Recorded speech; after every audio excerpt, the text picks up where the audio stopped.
जय हिंद प्यारे बच्चों, कैसे हैं आप सभी। उम्मीद करते हैं कि आप लोग सब अच्छे से होंगे और मन लगाकर पढ़ाई कर रहे होंगे। और कहीं ना कहीं प्यारे बच्चे आप अपने इंग्लिश क्लास का भी इंतजार कर रहे थे। यहाँ मेरे प्यारे बच्चों आपका इंतजार खत्म होता है। हम दीपक शर्मा एक बार तहे दिल से सारे प्यारे बच्चों का बहुत बहुत स्वागत करते हैं आपके अपने प्यारे से प्लेटफॉर्म पे, टारगेट बोर्ड पे। तो प्यारे बच्चे, जैसा कि आप सभी जानते हैं कि आज का जो क्लास होने वाला है बच्चे, आज के इस क्लास में हम लोग पोएट्री सेक्शन का चैप्टर नंबर 8 जिसका नाम है फायर हिम। ओके, तो बच्चे हम लोग आज के इस क्लास में हम लोग इस चैप्टर की चर्चा करने वाले हैं। और इस पोएट्री सेक्शन में ये जो आज का हमारा चैप्टर है फायर हिम, जिसका हिंदी मतलब है फायर का मतलब आग हो गया, और हिम का मतलब हो जाता है स्तुति, मतलब उसके बारे में बखान, चाहे उसके बारे में भजन कह सकते हैं एक तरह का हम लोग। तो ये जो आग के बारे में जो स्तुति गाई गई है कि आग के बारे में कौन कौन सी चीज़ें हैं, आग से रिलेटेड जो हमारे राइटर हैं इस चैप्टर के, उनके साथ क्या इसका रिलेशन है, क्या संबंध है, और इस चैप्टर में उन्होंने फायर के बारे में ऐसी कौन सी बात लिखी है ना, ये सारी जानकारी बच्चे हम लोग इस क्लास में लेने वाले हैं। तो एक प्यारा सा गुड मॉर्निंग आप सभी को। जल्दी से बच्चे आप लोग क्लास में आ जाइए, तो हम क्लास को शुरू करते हैं। ओके, ठीक है, बहुत बढ़िया। हाँ तो प्यारे बच्चे, क्लास को हम शुरू करते हैं फायर हिम चैप्टर के साथ में, ठीक है। और फायर हिम चैप्टर के राइटर जो हैं उनका नाम है के.की.एन. दारूवाला, ठीक है। अब के.की.एन. दारूवाला, तो इस चैप्टर को सबसे पहले रिलेट कर लेते हैं कि एग्जाम में अगर क्वेश्चन पूछा कि fire hymn has been composed by which of these writers, then 4 options must be given. 4 options पक्का दिए रहेंगे, उसमें एक नाम दारूवाला लिखा रहेगा, है ना। तो बच्चे इस हिसाब से अगर हम यहाँ ट्रिक बना लें, इस हिसाब से बच्चे अगर यहाँ पर हम ट्रिक बना लें कि, है ना, कि दारू वाले को दारू नहीं मिला तो, है ना, दारू वाला फायर हो गया, है ना, दारू वाला फायर हो गया। फायर का मतलब बच्चे यहाँ पर आप गुस्सा कह सकते हैं, है ना, क्या ना, क्यों इतना फायर हो रहे हो, क्यों इतना गुस्सा हो रहे हो। तो यहां पर हम कह सकते हैं बच्चे, हाँ, तो यहां बच्चे हम कह सकते हैं कि दारू वाला फायर हो गया। अब एग्जाम में क्वेश्चन पूछा फायर हिम किसका लिखा हुआ है, तो एक नाम तो पक्का है कि दारू वाला लिखा ही रहेगा, है ना, के.की.एन. दारूवाला। तो आपको के.की.एन. याद रहे चाहे ना रहे, लेकिन उस राइटर में ये नाम तो भाई पक्का लिखा ही रहेगा ना। तो हम लोग ऐसे बना लेंगे ट्रिक को, ठीक है, दारू वाला फायर हो गया, ठीक है। चलिए बच्चे आगे बढ़ते हैं। अब इन दारू वाला जो राइटर है, इनका जो जन्मदिन है बच्चे, वो उनका साल कौन सा है, 1937, मतलब 1937 में इनका जन्म हुआ था, ठीक है। और ये एज इनका अभी फिलहाल 87 ईयर्स के हो चुके हैं, इनका अभी डेथ नहीं है, ठीक है। तो डेथ यहाँ पर नेवर नहीं है। ओके, चलिए आगे बढ़ते हैं बच्चे। और यही है हमारे के.की.एन. दारूवाला, एक इंडियन पोएट कहलाएंगे बच्चे। ये क्या कहलाएंगे, एक इंडियन पोएट कहलाएंगे। और रिलीजन से ये एक पारसी धर्म के बिलोंग करते हैं, ये, ठीक है। ये बच्चे याद रखिएगा, ये पारसी धर्म से बिलोंग करते हैं, पारसी धर्म से, ठीक है। और पारसी को इंग्लिश में जोरोस्ट्रियन भी कहते हैं। तो जो एग्जाम में अगर पूछे कि के.की.एन. दारूवाला क्या है, बाय रिलीजन क्या है ये, तो आप कहिएगा ये कि पारसी हैं, या ऑप्शन में अगर पारसी की जगह पे अगर जोरोस्ट्रियन दिया रहेगा तो आप वो भी लिख सकते हैं, ठीक है। ऐसे बच्चे इसकी चर्चा हम लोग आगे करने वाले हैं। तो ये तो बच्चे हो गया इनका जन्म, हाँ, या कब हुआ था इनका, ये बता दिया, चैप्टर के दायरे में पता चला। लेकिन अब ये जो के.की.एन. दारूवाला है, इनके बारे में थोड़ा सा पर्सनल डिटेल्स भी दिया गया है इनके बारे में, ज्यादा नहीं, थोड़ा सा, जो कि इंपॉर्टेंट है। कहते हैं ही वाज रिसिपिएंट ऑफ साहित्य अकेडमी अवार्ड। बच्चे याद रखिएगा कि 1984 में इनको साहित्य अकेडमी अवार्ड मिला था। एग्जाम में पूछ सकता है क्वेश्चन में कि 1984 में किनको साहित्य अकेडमी अवार्ड मिला था, तो आप कह सकते हैं के.की.एन. दारूवाला। या हो सकता है क्वेश्चन को बिहार बोर्ड ऐसे ही पूछ सकता है कि Keki N. Daruwalla was given which of these awards, तो आप कह सकते हैं साहित्य अकेडमी अवार्ड, ठीक है। चलिए, एंड कॉमनवेल्थ पोएट्री अवार्ड, बच्चे साथ में रखना कि as well as Commonwealth poetry award, poetry के क्षेत्र में इनको कॉमनवेल्थ पोएट्री अवार्ड भी मिला है। और पूछे कि के.की.एन. दारूवाला कैसे पोएट हैं, ये कैसे पोएट हैं, तो आप कहिएगा ये बाकी सब पोएट की तरह नहीं, बल्कि ये एक लैंडस्केप पोएट है। बच्चे ये याद रख लीजिएगा, ठीक है, क्योंकि हर पोएट के बारे में हम लोग उनके बारे में कुछ ना कुछ जानकारी निकाल रहे हैं। तो इससे मेटाफिजिकल पोएट हैं, रोमांटिक पोएट हैं, विगरस पोएट हैं, पीपल्स पोएट हैं, वॉर पोएट हैं, है ना। वैसे बच्चे ये भी अपने क्या है, एक लैंडस्केप पोएट हैं। लैंडस्केप पोएट बोलने का मतलब वो इंसान जो अपने, है ना, अपने लोगों के बारे में लिखता हो, एकदम अपने ही क्षेत्र से जुड़ा हुआ, जो कुछ भी जानकारी निकालता हो उससे वो कविता को लिखता हो, चाहे वो कुछ भी लिखता हो, मतलब अपने लोगों से मिला हुआ, वो दिन भर में बहुत लोगों से मिलते जुलते हों, लोगों के बारे में दुख तकलीफ को जानते हों, और उसी चीज को अपने लिटरेचर में ये एक्सप्रेस करते हों, लिखते हों। तो वैसे पोएट को कहते हैं लैंडस्केप पोएट, इसको बच्चे हम लोग कह सकते हैं, क्या कहेंगे, लैंडस्केप पोएट कहेंगे। और ये एक शॉर्ट स्टोरी राइटर भी हैं। ऐसे तो पोएट के रूप में जाने जाते हैं, लेकिन अगर साथ ही साथ कह सकते हैं तो ये एक शॉर्ट स्टोरी राइटर भी है, मतलब लघु कहानियां लिखने वाले भी ये लेखक हैं, छोटी छोटी कहानियां लिखने वाले। ओके, तो यहां से बच्चे जितनी जानकारी हो सकती है इंपॉर्टेंट, वो आपके सामने हमने यहां पर रख दिया है। ओके, आगे बढ़ते हैं। कहते हैं the themes of his poetry, मतलब इनकी कविताओं में, हिज बोलने का मतलब केकेएन दारूवाला, केकेएन दारूवाला की कविताओं में आपको लव के ऊपर लिखा हो सकता है। मतलब इनकी कविताओं का जो थीम होता है, जो विषय होता है, उसमें आपका जो विषय है वो लव पर हो सकता है, मतलब प्यार पर। डेथ का मतलब होता है मौत पर।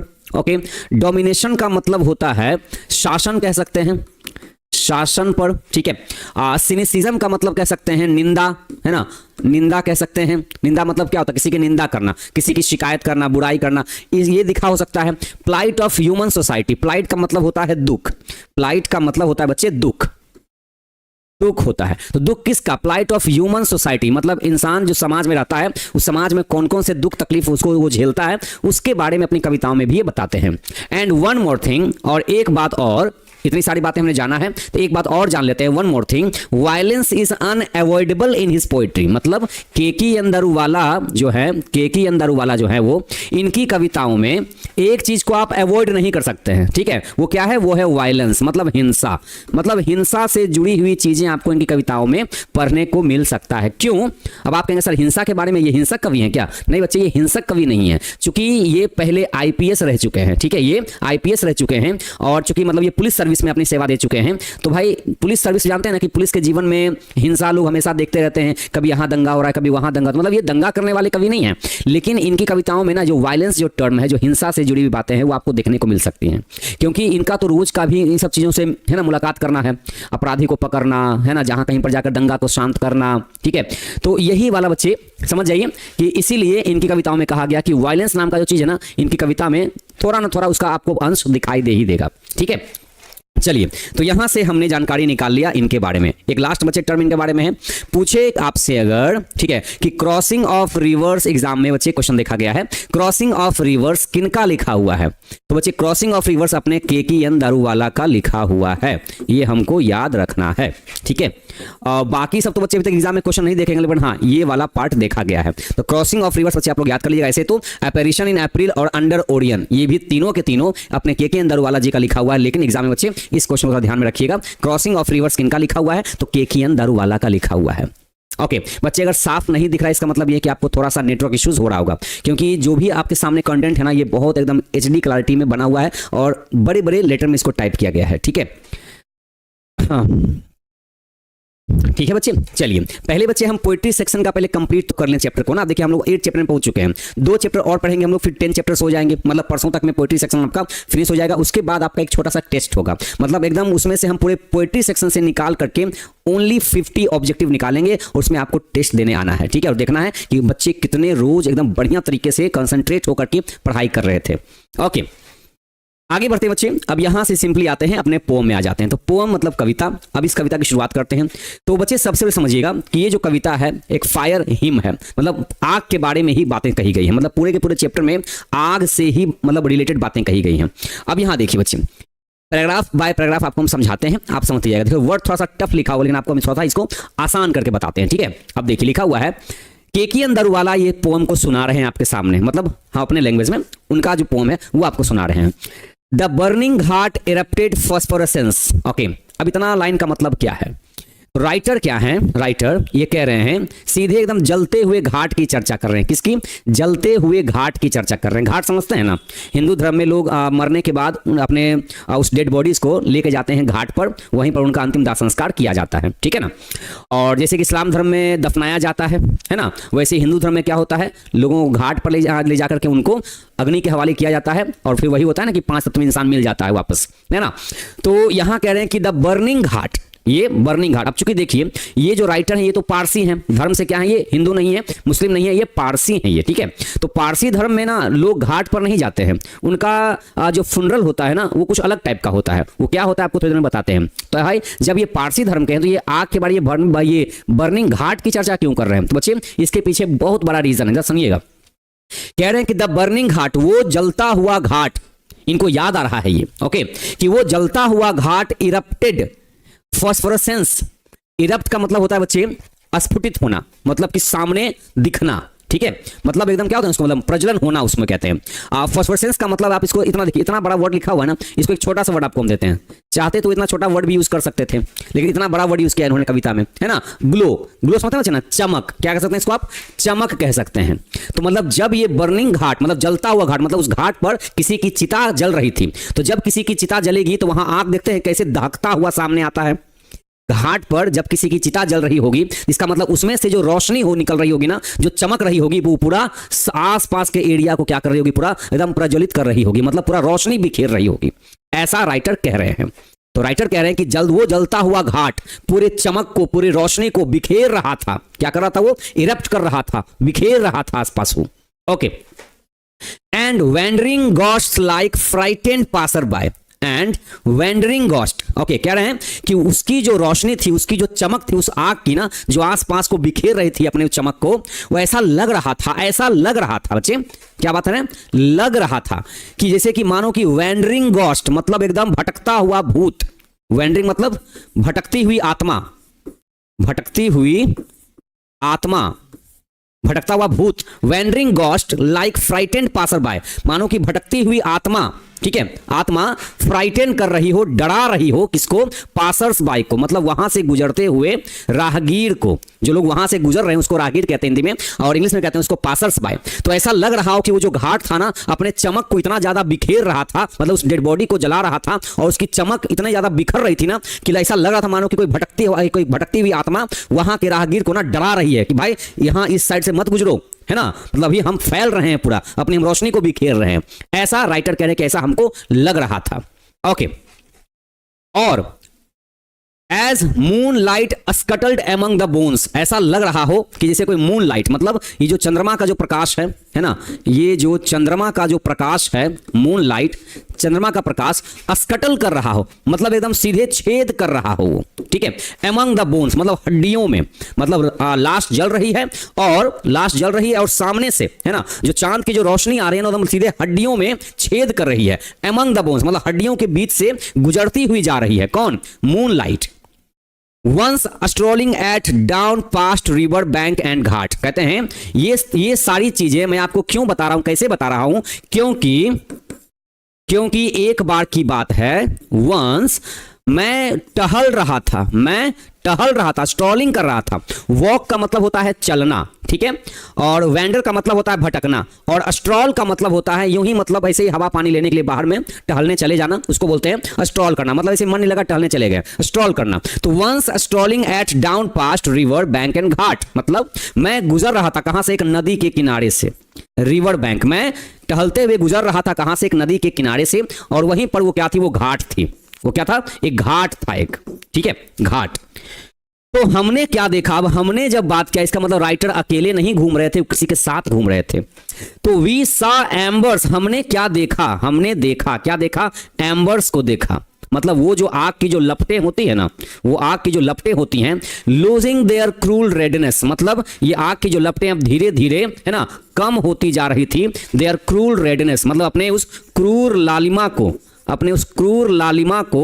की जो लालिमा होती है जब वो धधक धधक के जब जल रही होती है ना, तो वो धीरे धीरे कम हो रही थी वो, टू द ग्रे ऐश, और वो धीरे धीरे कम होते होते उस आग की लालिमा बदल गई किसमें, उस ग्रे कलर की ऐश में। ऐश का मतलब क्या होता है, राख में, ठीक है, आग धीरे मतलब जलते धीरे धीरे वो राख में बदलने लगी। That swallows all half cooked limbs, मतलब उसने स्वेलो मतलब उस आग ने निगल लिया, उस आग ने पूरी चिता को निगल लिया, मतलब पूरे डेड बॉडीज को निगल लिया उसने। ओके, उसने उस आग ने धीरे धीरे करते करते, वो तो राख में बदल गई, लेकिन उसने पूरे बॉडी को निगल लिया, स्वेलो कर लिया, ऑल पूरी बॉडी को, लेकिन हाफ कुक्ड लिम्स, ठीक है, लेकिन उसमें से कुछ जो हिस्से हैं ना वो हाफ कुक्ड रह गए, मतलब कि आधा जला हुआ, मतलब आधा जला हुआ, कुछ हिस्से जो है वो आधा जला हुआ ही रह गया, लिम्स मतलब कुछ जो अंग है वो आधा जला हुआ ही रह गया। इसका मतलब यहां पर आग ने उस डेड बॉडी के साथ क्या किया, दुर्व्यवहार किया, मतलब अच्छा नहीं किया, क्योंकि आग का काम क्या है, आग की ड्यूटी क्या है कि पूरे बॉडी को राख में बदलना। लेकिन इस आग ने क्या किया, इस आग ने क्या किया कि धीरे धीरे अपनी लालिमा को इसने कम कर दिया, राख में बदल गया और पूरे मतलब बॉडी को तो निकल गया पूरा, लेकिन उसमें से कुछ हिस्से जो है ना, कुछ हिस्से लगभग हिस्से को निकल गया और उसमें से कुछ हिस्से जो उसको आधा जला हुआ ही छोड़ दिया इसने। तो आग से यहां पर गलती हुई। राइटर ये कह रहे हैं अपने पोम से कि हम लोगों ने देखा कुछ ऐसा, तो हमें लगता है कि आग से यहां पर गलती हुई है ना, आग से यहां पर गलती हुई है। ठीक है, हाँ आगे बढ़ते हैं बच्चे। Bored witness to the fire debauchery, मतलब हम लोग वहां पर खड़े खड़े हम लोग इस बात के गवाह हैं, हम लोग इस बात के गवाह हैं किसके, टू द फायर्स डिबॉशरी, इस आग ने जो गलती करी है, जो पाप किया है, उस गलती के हम लोग गवाह हैं। कौन कौन, हम और कौन, अभी कौन का जिक्र यहां पर नहीं किया है। ठीक है, अब देखिए यहां जिक्र किया माय फादर सेड, इसका मतलब यहां पर जो वी लिखा हुआ था, यहां वी का मतलब राइटर और उनके फादर, राइटर और उनके फादर। ठीक है, दोनों कोई टहल रहे थे। इसका मतलब यह हुआ कि राइटर बचपन में अपने पापा जी के साथ उस बर्निंग हार्ट की तरफ से गुजरते जा रहे थे, तो वहीं पर दोनों ने देखा ऐसी चीज को। अब चूंकि ये छोटे बच्चे थे है ना, तो माय फादर से, तो मेरे पिताजी ने मुझसे कहा कि you see those half burned fingers, देख रहे हो बेटा सामने वो आधी जली हुई उंगलियां, हाफ बर्न्ड मतलब आधी जली हुई उंगलियों को तुम देख रहे हो बेटा, एंड बोन स्टब्स, उस आधी मतलब उस जो हड्डियां जो रह जाती हैं आधी जली हुई, उसको देख रहे हो तुम, बोन स्टब को, है ना, जो हड्डियों का जो नहीं छोटा जो टुकड़ा हो जाता है, जो उसको ठूंठ कहते हैं, हड्डियों का ठूंठ, तो उसे कह रहे हैं कि बेटा तुम देख रहे हो उस आधी जली उंगलियों को, देख रहे हो उस हड्डियों को।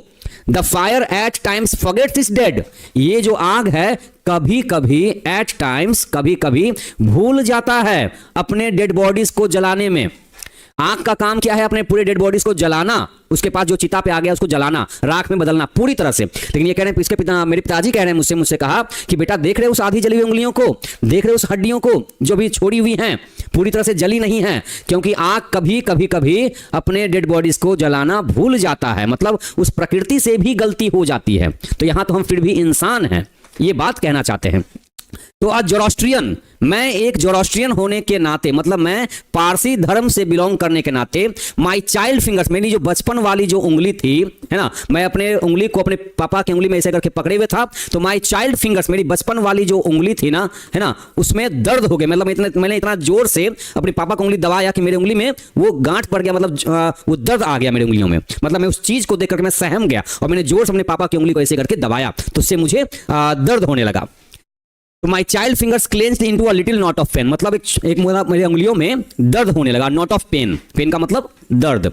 मैंने उस चीज को जब देखा तो मैंने उस टाइम कसम खाया था, मैंने उसी टाइम मैंने कसम खा लिया, आई श्योर मैंने कसम खा लिया। क्या मैंने कसम खाया कि मैं आग को बचाऊंगा, I swore to save fire, मैंने कसम खाया कि मैं आग को बचाऊंगा। क्या, कैसे बचाऊंगा, किस चीज से बचाऊंगा, तो from the sin of forgetfulness, ये जो भूलने वाली जो बीमारी है आग की, कि ये भूल जाता है, ये जो भूलने का उसने जो पाप किया है ना, ये भूलने वाले पाप से मैं आग को बचाऊंगा। ऐसा मैंने बचपन में कसम खाया था कि मैं आग को दोबारा ऐसी गलती करने नहीं दूंगा, मैं आग को समझाऊंगा, है ना। ये अपने बचपन वाली फीलिंग को बता रहे हैं, क्योंकि बचपन में ही अपने पिताजी के साथ ये उस घाट की तरफ से गुजरते जा रहे थे, तो उन्होंने ऐसा कुछ देखा होता है कि बचपन में बहुत सारे हम लोग कसम खा लेते हैं कि हाँ बड़े होकर हम ये करेंगे, बड़े होकर वो करेंगे हम, है ना। लेकिन क्या हम आग को समझा सकते हैं, क्या ये पॉसिबल है ना। क्या हम पेड़ को मना सकते हैं भाई कि तुम देखो इस बार 5 ही किलो फल देना, ठीक है ना, पिछली बार तुम 4 किलो फल दी, इस बार तुम 5 किलो फल देना, और अगले साल तुम 15 किलो फल देना। क्या हम उससे कुछ कह सकते हैं, क्या हमारे ऑर्डर फॉलो कर सकता है, नहीं। लेकिन बचपन में, है ना, बचपन में ऐसी बहुत सारी बातें होती हैं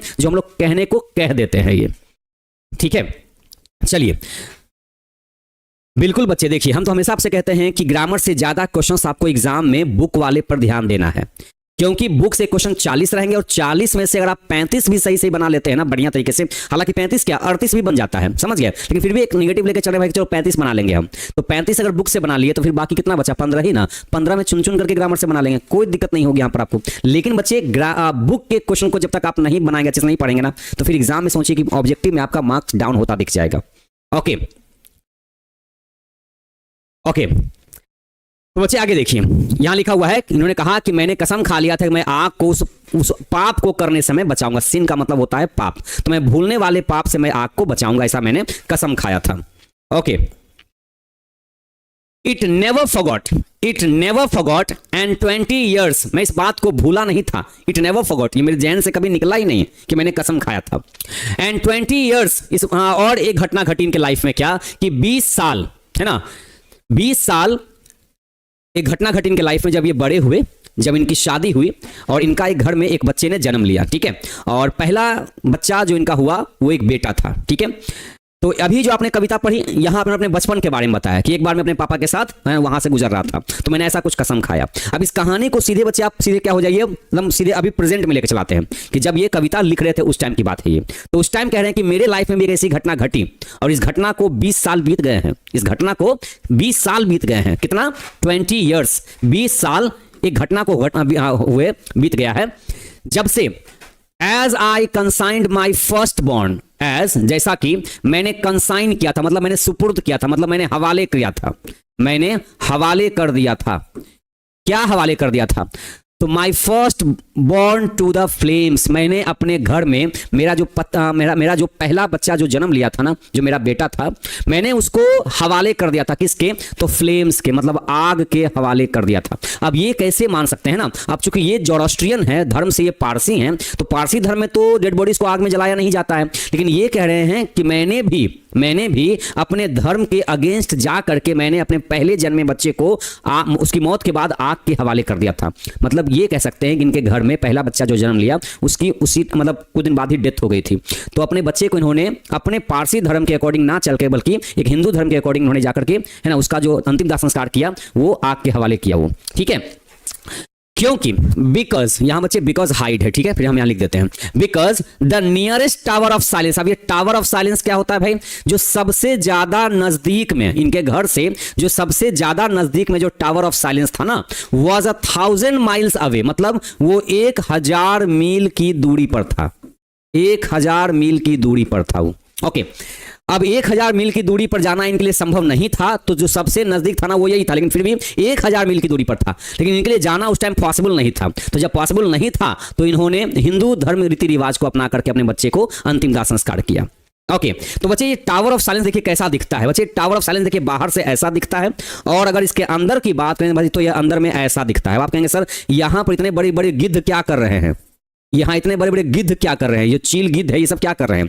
तो देखिए बच्चे थोड़ा सा आपको हम बीच में रोकते हैं कविता को और कुछ बताते हैं। पारसी धर्म एक ऐसा धर्म है जिसमें लोगों की मान्यता यह है कि हम जीते जी क्या है, अगर हमको जो जीवन मिला है, अगर हम जिंदा हैं तो ये प्रकृति की देन है, इनका ऐसा मानना है। और बाकी ऐसा मानना है, सही बात है, हमारा तो जन्म भाई प्रकृति ने ही दिया है, तो हम प्रकृति से ही सब जुड़े हुए हैं। तो ये इनका मानना है इनके धर्म में कि मरने के बाद भी हम प्रकृति में ही मिलना चाहते हैं, मतलब मरने के बाद भी हमारा जो डेड बॉडीज है वो कम से कम किसी के काम आ जाना चाहिए। तो इनके धर्म में क्या है ना कि एक टावर ऑफ साइलेंस होता है, उसमें अपने डेड बॉडीज को लेकर के ये जाते हैं, अपने सगे संबंधियों का लेकर के जाते हैं और वहां जाकर के छोड़ देते हैं, ठीक है। और वहां पर ढेर सारे गिद्ध वहां पर आते हैं, वहीं पर बैठे रहते हैं। और चूंकि पहले ऐसा होता था, ठीक है, क्योंकि पहले गिद्ध की संख्या ज्यादा थी, तो गिद्ध लोग बाद में आकर क्या करते हैं, उस डेड बॉडीज को नोच नोच करके खा जाते हैं। तो इनका मानना है कि मरने के बाद भी हम किसी का पेट भर रहे हैं, अगर हमारे मरने के बाद भी किसी का पेट भर रहा है तो भाई हम उसको अच्छा मानते हैं। तो ये ऐसे मतलब धर्म से ये बिलोंग करते हैं ये, ठीक है। और हर धर्म का देखिए अपना अपना रीति रिवाज होता है, हम किसी को गलत या किसी को सही नहीं कह सकते हैं, है ना। और जो भी जिनके जैसा परंपरा चलते आ रहा है भाई उस परंपरा को लोग मानते भी हैं, है कि नहीं है। लेकिन इनके साथ ये हुआ कि इनका जो बच्चा था ना, इनके बच्चे को टावर ऑफ साइलेंस में लेके नहीं जा पाए क्योंकि वो 1000 मील की दूरी पर था वो, ओके। बच्चे एकेडमिक में और अकेडमी में फर्क होता है बच्चे, एकेडमिक अलग वर्ड है, एकेडमी अलग वर्ड है, ठीक है। तो यहां देखिए the nearest tower of silence was 1000 miles away, वो 1000 मील की दूरी पर था, इसीलिए इनको मजबूरी में अंडर कंपल्सन मजबूरी में इनको अपने बच्चे को, है ना, अपने धर्म के अगेंस्ट जाकर के ऐसा दाह संस्कार करना पड़ा, ठीक है। आगे कहते हैं the fire hymn said to me, और जब मुझसे ये गलती हुई, मुझसे ये गलती हुई, ठीक है, मैं मानता हूं, लेकिन कभी आग से भी तो गलती हुई थी, तो जब प्रकृति से गलती हो सकती है तो हमसे भी तो गलती हो सकती है। तो ये राइटर कहते हैं the fire hymn said to me, fire hymn आग की स्तुति मुझसे कहती है, सेड टू मी मुझसे कहा कि ठीक है, यू स्टैंड फॉरगिवन, तुमको माफ किया जाता है, तुमको माफ किया जाता है, ठीक है, तुमको माफ किया जाता है क्योंकि तुमने मजबूरी में ये काम किया है, तुम टूटे हुए हो, है ना, क्या है, तुम टूटे हुए हो क्योंकि तुम्हारा बच्चा चला गया तुम्हारे पास से, तो मैं टूटा हुआ था, I was broken yet rebellious, लेकिन अभी भी मैं बागी ही था, अभी भी मैं बागी ही था, मतलब मैं एकदम क्या होता है उसको दिमाग में किसी चीज को बसा लेना कि मैं करूंगा तो करूंगा। तो मैं अभी भी अपने दिमाग में अपने जहन में ये बसाए हुए था कि मैंने बचपन में कभी कसम खाया था, आई swore दिस टाइम, मैंने इस बार भी कसम खाया, I swore this time to save it, कि बचाऊंगा किसको, आग को, ठीक है, किसको, आग को, किस चीज से, उस पाप से। कौन से पाप से? तो ये फॉरगिविंग वाले, मतलब माफ करने वाले। फॉरगिव का मतलब होता है माफ करना। तो ये आग ने जो मुझे माफ कर दिया, इस आग ने जो मुझे कहा कि तुम्हें माफ किया जाता है, तो मैंने इस बार फिर से कसम खाया कि मैं उस आग को ये पाप करने से फिर से बचाऊंगा, कि वो उसने जो माफ किया ना मुझे, उस पाप को करने से मैं उसको फिर से बचाऊंगा, कि तुम किसी को माफ मत करो। तो राइटर यहां पर बहुत ही दुख के साथ इस कविता को बहुत एक्सप्रेस किए हैं ये, ठीक है। और इसमें आप क्या देख रहे हैं, इसमें आपको थोड़ी सी हिंसा नहीं दिखाई दे रही है, इसमें आपको हिंसा दिखाई दे रही है उस कविता में है। तो हमने जैसा कहा था कि इनकी कविताओं में वायलेंस जो है ना, जो हिंसा है, उसको अवॉइड नहीं हो किया जा सकता है, वो थोड़ा ना थोड़ा यहां पर रहेगा ही रहेगा वो, ठीक है।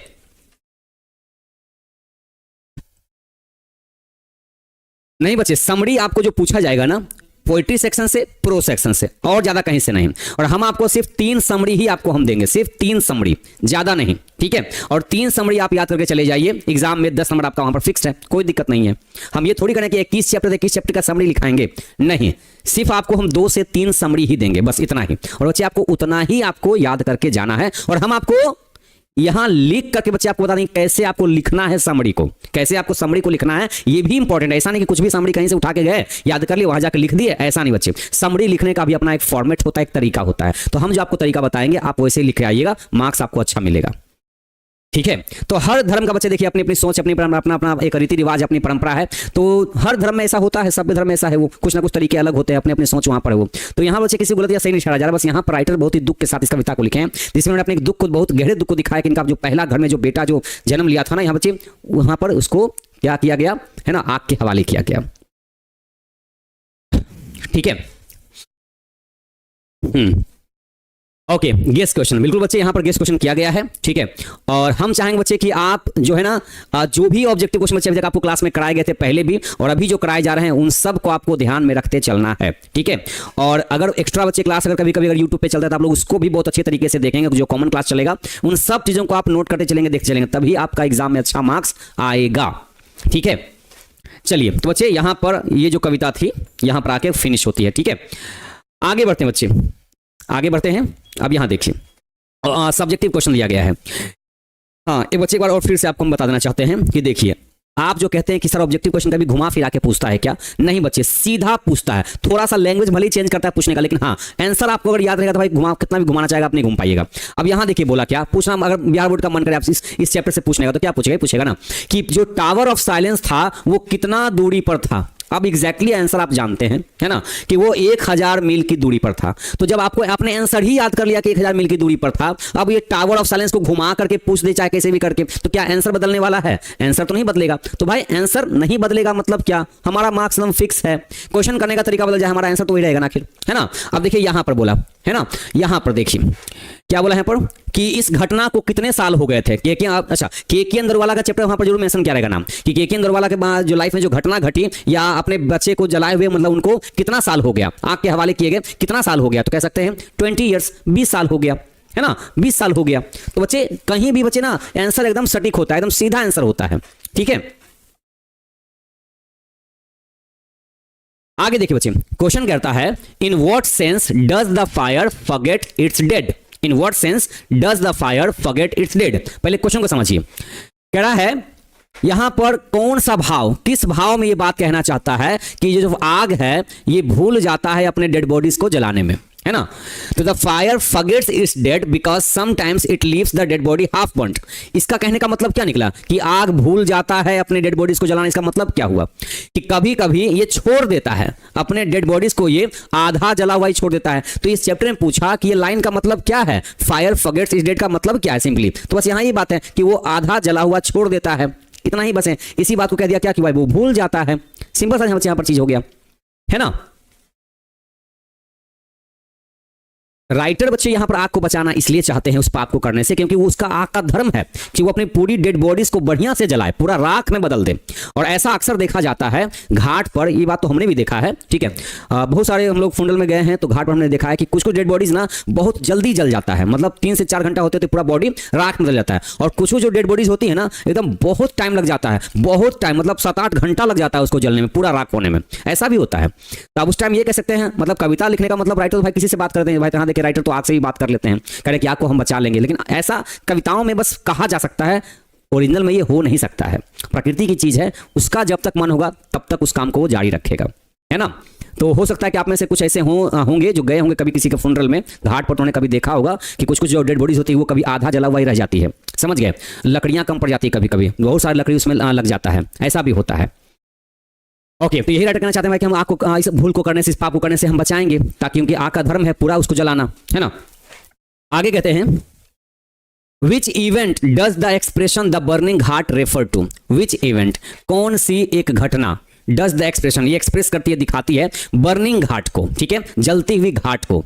The burning of dead bodies, ये जो डेड बॉडीज का जो जलना होता है, according to Hindu religion, Hindu धर्म में डेड बॉडीज का जो जलना होता है with sky full of smoke, मतलब क्या होता है, एकदम क्या होता है, with sky full of smoke, मतलब बहुत ज्यादा वहां धुआं होता है, भर भर के धुआं होता है। And ultimately the bodies burning in Ashes, और अंत में क्या होता है, वो जलते जलते राख में बदल जाता है, ठीक है। और यही चीज जो यहाँ पर बताया गया है, रेफर किया गया है, बताया गया है ना, द बर्निंग घाट के सेंस में।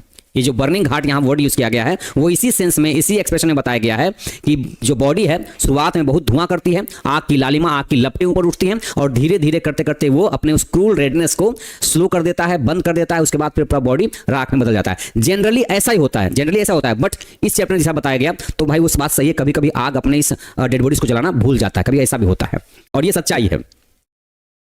What did the fire hymn say to the speaker? Fire hymn ने स्पीकर से क्या कहा? स्पीकर बोले तो मुझे याद रखिएगा पोएट की बात होगी, जहां जहां स्पीकर की बात होगी वहां पोएट की बात होगी। The fire hymn said to the speaker, fire hymn ने स्पीकर से कहा that it had forgiven him, it had forgiven him, कि उसको माफ किया जाता है, for the sin he had committed, कि जो तुमसे पाप हुआ है ना तुमको माफ किया जाता है। मतलब राइटर से पाप हो गया ना कि वो अपने धर्म के अगेंस्ट जाकर के हिंदू धर्म को अपनाया, मतलब हिंदू धर्म के रीति रिवाज के अनुसार अपने बच्चे का दाह संस्कार किया, तो ये भी इनसे पाप हुआ। तो कभी आग से भी पाप हुआ था तो आग ने कहा भाई चलो तुमको माफ किया जाता है, ये यहां बात हो गई, ठीक है।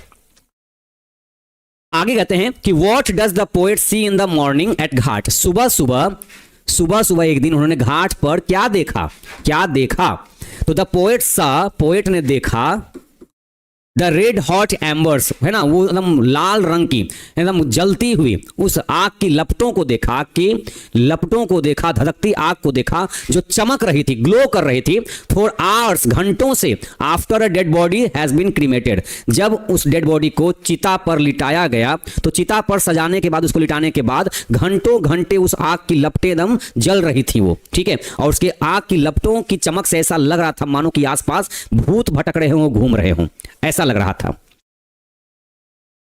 आगे बढ़ते हैं बच्चे नंबर 5 में, what is the meaning of the fire forgetting its dead. देखिए बच्चे इसी बात को अब यहां ऐसे पूछा गया है, it means that sometimes the fire does not turn the whole dead body into ashes. Fire forgetting its dead body का मतलब क्या हुआ कि आग भूल जाता है अपने डेड बॉडीज को पूरी तरह से जलाने में। तो इसका मतलब ये निकला, इस लाइन का मतलब यहां का, इट मीन्स दैट, इसका मतलब ये हुआ कि कभी कभी, हमेशा नहीं बच्चे, कभी कभी। अब सम टाइम्स की जगह पर आप लिख सकते हैं एट टाइम्स, जैसा कि पोम में दिया गया था, इसका मतलब ही कभी कभी होता है, ठीक है, कभी कभी होता है।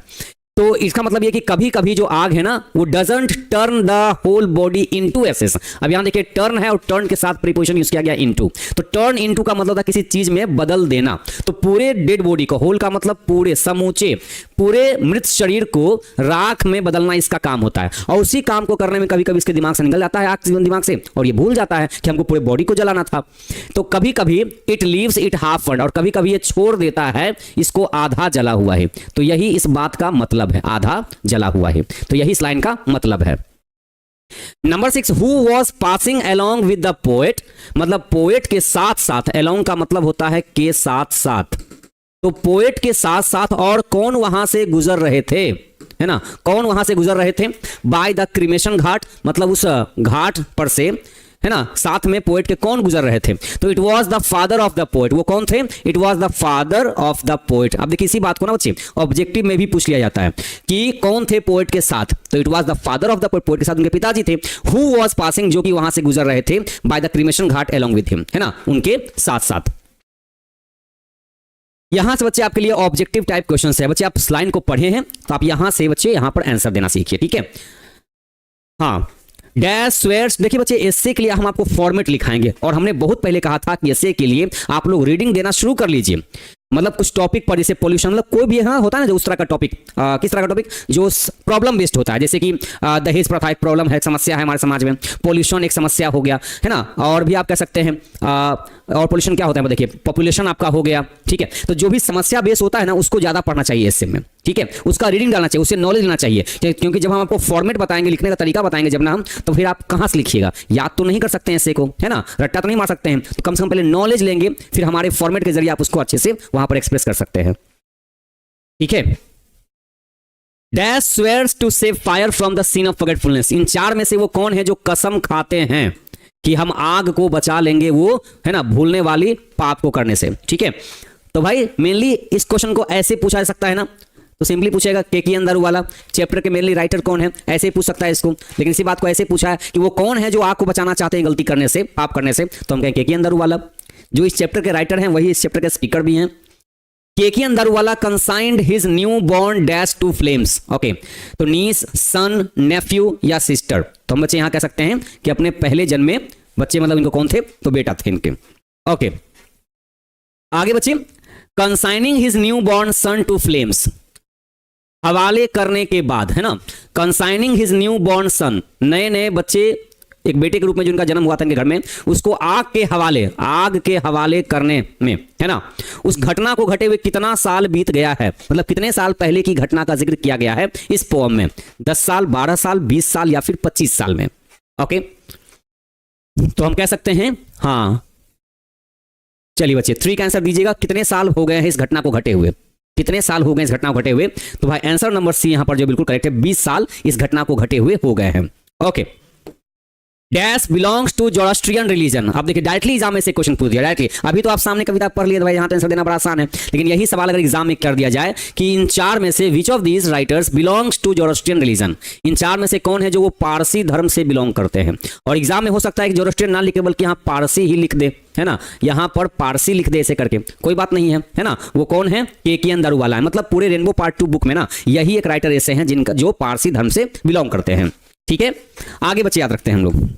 Number 5, Keki Daruwalla belongs to dash religion. देखिए केकी अंदारूवाला, इसी क्वेश्चन देखिए ऐसे पूछ दिया पलट करके, तो केकी अंदारूवाला बिलोंग्स टू, ताल्लुक रखते हैं, कौन से धर्म से ये बिलोंग करते हैं, ताल्लुक रखते हैं, क्रिश्चियन, हिंदू, इस्लाम और जोरास्ट्रियन। तो भाई ऑप्शन में जोरास्ट्रियन की जगह पे ऐसे पारसी लिख देगा तो भी हमें प्रॉब्लम नहीं होना चाहिए, है ना बच्चे, दोनों वर्ड एक ही हैं, जोरास्ट्रियन बोलें चाहे पारसी बोलें, हमारा आंसर क्या होगा, दोनों में से कोई एक हो जाएगा।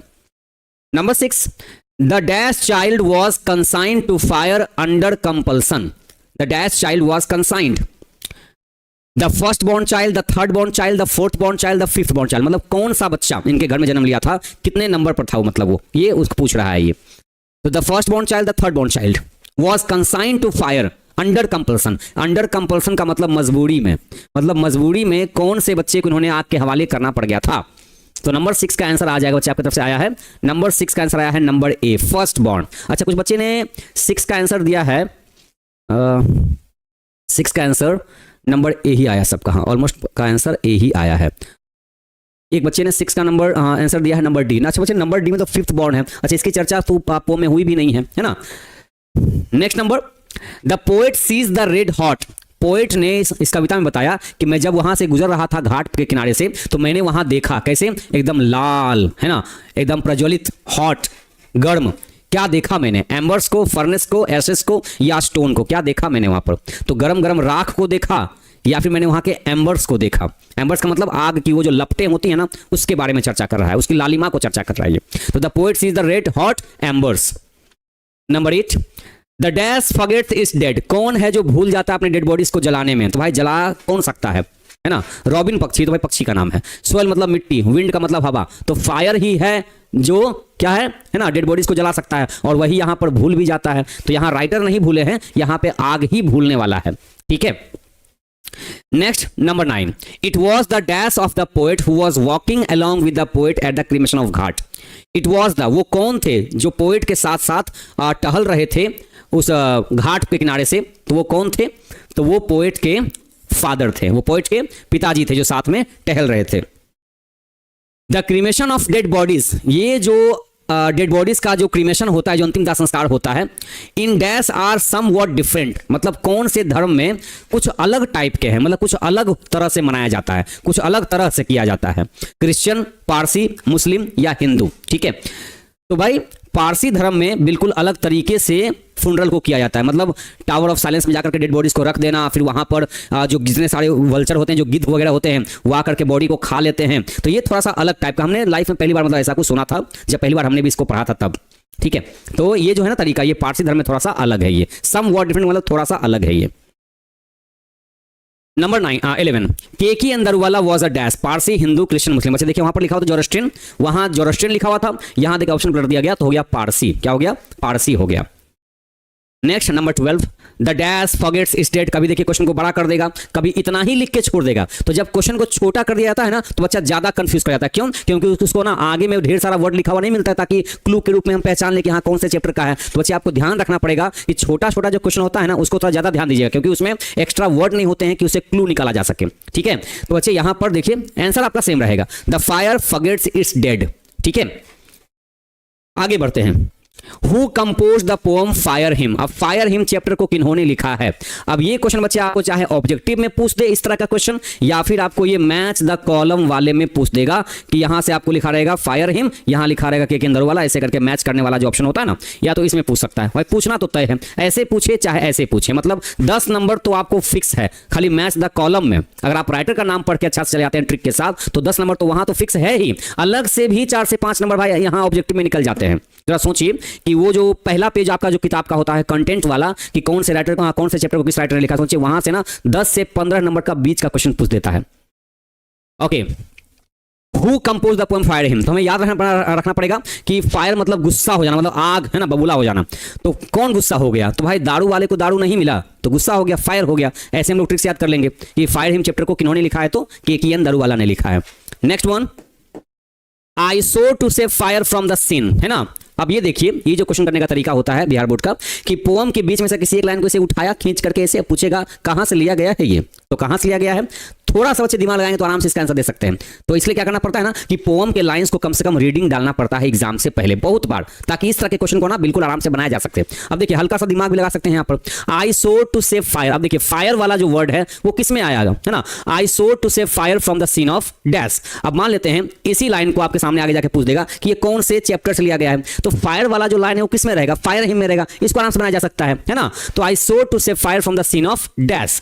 अब क्या किया, ये क्वेश्चन पूछने का तरीका देख लीजिए कि बीच में से सीधे वर्ड को ही गायब कर देता है। तो ये इसका आंसर वही दे सकता है ना, वही दे सकता है। तो जो या तो इसको सीधे याद कर ले, या फिर जिसने बहुत बार पोएम के लाइंस को पढ़ा है, रीड किया है, तो उसके जुबान पर सेट होगा कि सीन ऑफ फॉरगेटफुलनेस। अब हो सकता है कि आपने फॉरगेटफुलनेस पढ़ के गए हो और वहां पर जो पोएम का अंतिम लाइन था वहां क्या लिखा हुआ था? फॉरगिवनेस, है ना। क्या था वो था फॉरगिवनेस था वो। ठीक है, तो ये भी आपका आंसर है, ये भी आपका आंसर है। लेकिन बच्चे रट्टा मार के नहीं, थोड़ा सा समझते हुए भी चलना पड़ता है, इसलिए ना चैप्टर को रीड भी करना होता है। हम ये कहना चाह रहे हैं आपसे। ओके, तो देखिए लास्ट वाली लाइन में फॉरगिवनेस था और बीच में क्या था? फॉरगेटफुलनेस था। तो हो सकता है कि आपके ऑप्शन को बदल दें यहाँ पर, है ना। तो आपके गाड़ी लगता है कि नन ऑफ दिस होगा, क्या नहीं बच्चे, या तो फॉरगिवनेस या तो फॉरगेटफुलनेस। ठीक है, चलिए आगे बढ़ते हैं बच्चे। Who has violated the tradition of religion by cremating? मतलब इन 4 में से वो कौन है जो अपने परंपरा को इन्होंने वायलेट किया है, अपने परंपरा को, अपने रीति रिवाज को इन्होंने तोड़ा है। वो कौन है इन 4 में से? तो वो हैं केकीएन दारू वाला, क्योंकि इन्होंने अपने पारसी धर्म के रीति रिवाज को तोड़ करके हिंदू धर्म रीति रिवाज के अकॉर्डिंग अपने बच्चे का अंतिम दाह संस्कार इन्होंने किया था। ठीक है, चलिए तो बच्चे याद रखिएगा, पोएम के लाइंस को आपको रीड करना चाहिए, बहुत बार करना चाहिए, इसलिए क्योंकि वहां से जब सीधे क्वेश्चन पूछेगा ना, एक लाइन निकाल देगा, कहेगा ये लाइन कौन से चैप्टर से लिया गया है। ठीक है, वैसे तो बच्चे आपको हम वो लाइंस आपको हम ट्रिक वाइज याद करवा देंगे, लेकिन फिर भी आप एक बार कम से कम पोएम के लाइंस को एक बार रीड जरूर से करें बढ़िया तरीके से, और देखें कि हाँ ये सब वर्ड्स इस चैप्टर का है, वो सब वर्ड्स उस चैप्टर का है, ऐसे करके। ठीक है, तो बच्चे एक छोटी सी कविता थी, फायर हिम। ओके, उम्मीद करते हैं बच्चे आपको अच्छा लगा होगा। और जो भी बच्चे इंपॉर्टेंट क्वेश्चन थे, जो वेरी वेरी इंपॉर्टेंट क्वेश्चन थे ना, वो आपके सामने हम ला के रख दिए हैं, ठीक है। फिर भी बच्चे एक बात आपको हमेशा कहना चाहते हैं, हमेशा एक बात हम आपको हमेशा कहना चाहते हैं कि देखिए, सिर्फ गेसिंग क्वेश्चन के भरोसे इंसान को नहीं रहना चाहिए, समझ गए ना। टॉपर कभी भी इसके भरोसे नहीं होते हैं, टॉपर हमेशा इस फिराक में होते हैं कि जितने हमारे टीचर्स हमारे लिए मेहनत कर रहे हैं ना, हमको उनसे ज्यादा मेहनत करके जाना है। कहां? एग्जाम में, समझे। तो जो भी बच्चे हम आपको कह रहे हैं, सेशन अपना पर्सनली दे रहे हैं कि आप सिर्फ और सिर्फ गेसिंग क्वेश्चन भरोसे कभी नहीं लाइफ में बैठिएगा, अपने तरफ से बच्चे पूरा एफर्ट लगा करके जाना है, ठीक है। फिर भी हम आपके काम को आसान करने के लिए हम लोग क्रैश कोर्स में आपके लिए मेहनत कर रहे हैं, इसलिए क्योंकि आपने साल भर नहीं पढ़ाई किया, कुछ ना कुछ रीजन आपकी लाइफ में रहे होंगे, चलिए कोई बात नहीं। तो बच्चे समरी जो फॉर्म होंगे आपके, जो भी टिप्स एंड ट्रिक्स होंगे, वो हम सब आपको यहाँ पर शेयर करेंगे, क्योंकि आपका एग्जाम बहुत अच्छा जाए। लेकिन बच्चे आप हाथ पे हाथ धरे ना रहें, अपने तरफ से भी अपना एफर्ट लगाना शुरू करें, ठीक है। तो प्यारे बच्चे, मिलते हैं आपको हम कल की क्लास में। तब तक आप हंसते रहिए, मुस्कुराते रहिए और बच्चे चैप्टर का रिवीजन यूं ही लगातार करते रहिए, ठीक है। तब तक के लिए बच्चे, जय हिंद।